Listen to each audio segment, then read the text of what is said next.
How's it going? My name is Michael and welcome to this guide on the strike second deal. This is a move that it's taken a while for me to really feel comfortable with. So I'm making this video to hopefully help you overcome some of the hurdles I experienced and hopefully even learn it quicker and feel like you can be confident with it to perform it. I do think this is a super valuable move to use, but you're going to notice that my subordinate middle finger is here on the corner and my thumb is kind of near this top corner, and there's almost like a pinch going on between this index finger and my thumb.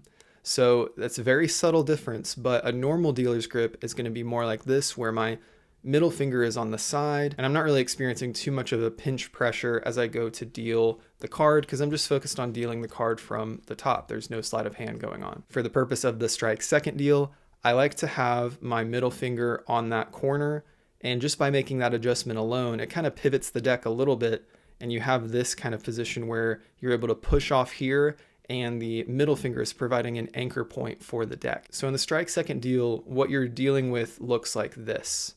So it's called the strike second deal because the thumb of the dominant hand is considered to be striking down on that second card as you come down.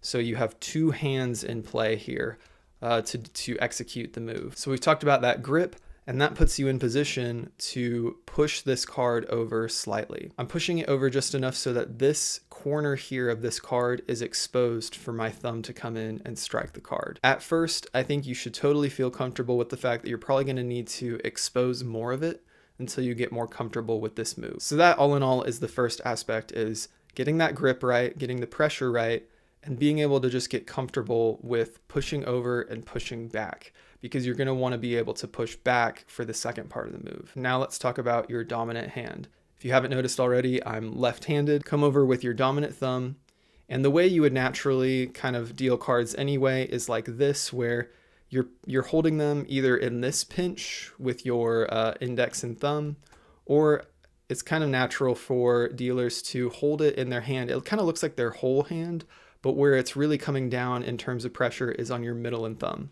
So in just a normal deal, your thumb comes down and your index is kind of out like this, and you're holding it on the middle finger. I'm sure there's variations, but that's kind of a natural way to do it. And then your index is almost kind of curled along the top. You see how that works? That's all to say, you're kind of mimicking that in how you come over for your second deal. So you come over with your thumb, it's going to push down on the card and slide it out. This thumb is going to start to come back, and then your middle finger can come in and clip the card, and you're dealing it just like normal from that point. So you have to strike it down, and then it'll make contact with that middle finger, and then you're home free, and this other hand can come back. So that really is the motion. But if you're like me, you watched tutorials on this and you tried to learn it, and you still encountered some issues even knowing all of the motions. So I'd like to talk through troubleshooting or things you might encounter so that you don't get discouraged, and so you know what to do when you encounter them. The first thing is pressure. I kind of talked a little bit about this pinch you'll feel here and the pressure of the middle finger against the corner, but there is also a looseness to this as well. So I don't want to overemphasize this pinch. That's more to just get you in position. When it comes to actual pressure, there's a bit of a looseness that I've kind of learned to hold so that the card doesn't get stuck, and it's not like a war within yourself trying to pull that card out, because the card needs enough clearance and enough looseness of pressure that you're not making your right hand fight with your left hand for control of the card. So you want the right hand to release that second card to the dominant hand, so you have a looseness in your grip, mainly in how tightly you're pushing down with your thumb, I would say, as I'm trying to kind of feel out what that feels like so you can get a feel for it yourself. That's kind of what I'm feeling as I get in that right position, that right sweet spot of balance of pressure. The things that are still squeezing are kind of this base of my thumb here against the corner of the deck, these fingers here against the deck, and this index finger against the corner of the deck. Those are really locked into position so that this thumb can kind of modify its pressure, so that, of course, it's not letting go of the card. It's still going to pivot this card around, but it's going to pivot it around loose enough so that this card can be released. So again, in motion, it's going to look something like this.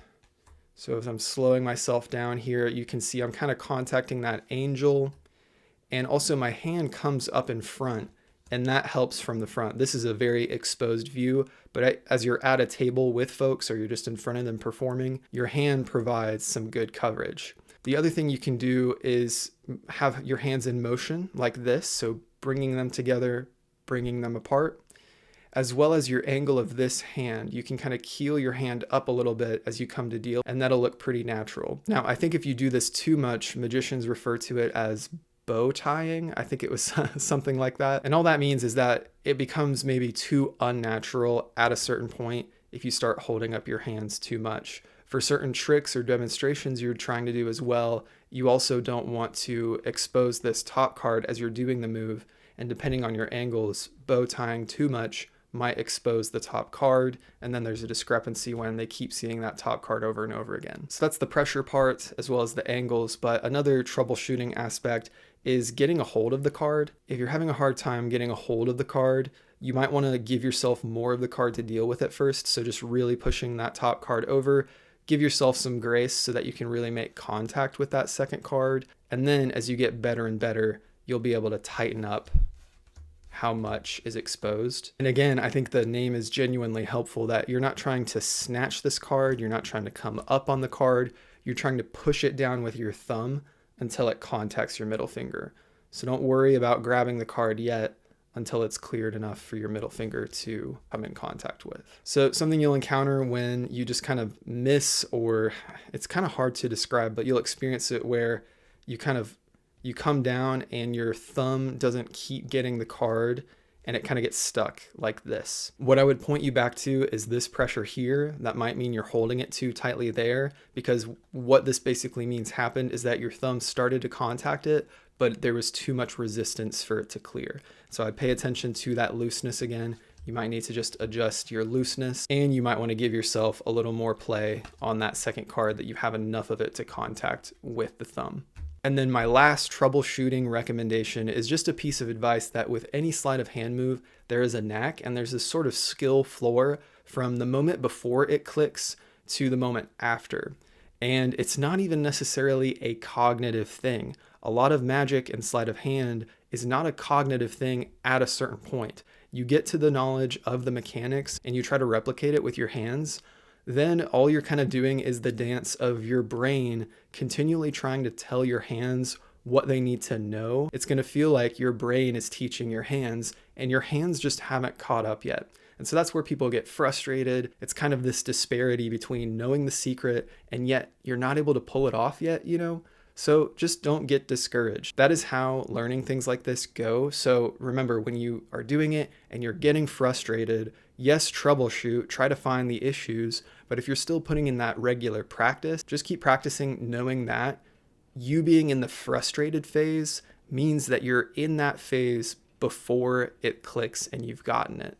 So you've gone from ignorance to the knowledge phase to the frustration phase, and then you'll be in that actually being able to do it phase. And then once you get those mechanics down and you feel like you have the knack of it and it's comfortable, then you can really start focusing on practicing it in the mirror and then practicing it to camera so that it looks natural from an audience member's point of view. And a great way to test that you're kind of going in the right direction is to compare how your second deal looks and then compare how your normal deal looks. Now, for just a little bit of bonus, if you want to change how the cards are dealt, like maybe you're shooting them out to different audience members at the table, you can do a more spin motion, and that comes from using your index finger as the pinch, and then you flick out with your middle finger so that you're kind of dealing them out like this, but you can send them pretty far if you'd like when you do that motion, and it's just a bit different way of doing it.